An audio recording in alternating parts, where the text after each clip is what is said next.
ജനാധിപത്യ സംവിധാനത്തിൽ മന്ത്രിസഭ നിലവിലുള്ള മാനദണ്ഡങ്ങൾ ലംഘിച്ചുകൊണ്ട് അഴിമതിയുടെ കളമുരുക്കിക്കൊണ്ടാണ് ഉദ്യോഗസ്ഥർക്ക് ശുപാർശ വന്നാൽ ആ ശുപാർശ തിരുത്താനുള്ളതാണ് ജനാധിപത്യ സംവിധാനത്തിൽ തെരഞ്ഞെടുക്കപ്പെട്ട മന്ത്രിസഭ.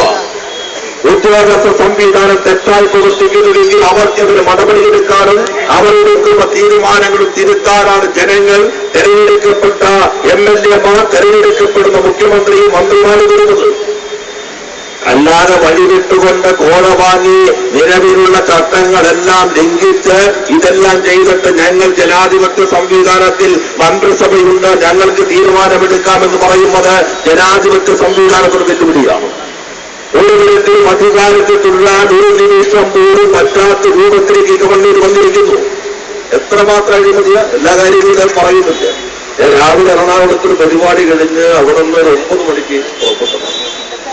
കുഴിയിൽ ചാടിപ്പോകില്ല. ഇബ്രാഹിം കുണ്ടും ഇബ്രാഹിം കുഴിയും ഇബ്രാഹിം തൂണൊക്കെ ആയില്ലേ കേരളത്തിൽ. പണ്ട് TJ ഹംസ ഭരിക്കുന്ന സമയത്ത് ചെറിയൊരു കുഴി വന്നപ്പോ അവിടെ എഴുതി വെച്ച് ഹംസത്തുണ്ടെന്നൊക്കെ എഴുതി വെച്ചാൽ ഇപ്പോഴത്തെ സ്ഥിതി നോക്കി എന്താ കാര്യം?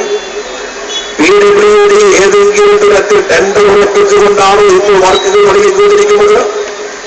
PWD റോഡുകളുടെ നിർമ്മാണം നേരെ കൺസ്ട്രക്ഷൻ കോർപ്പറേഷൻ ഏൽപ്പിക്കും.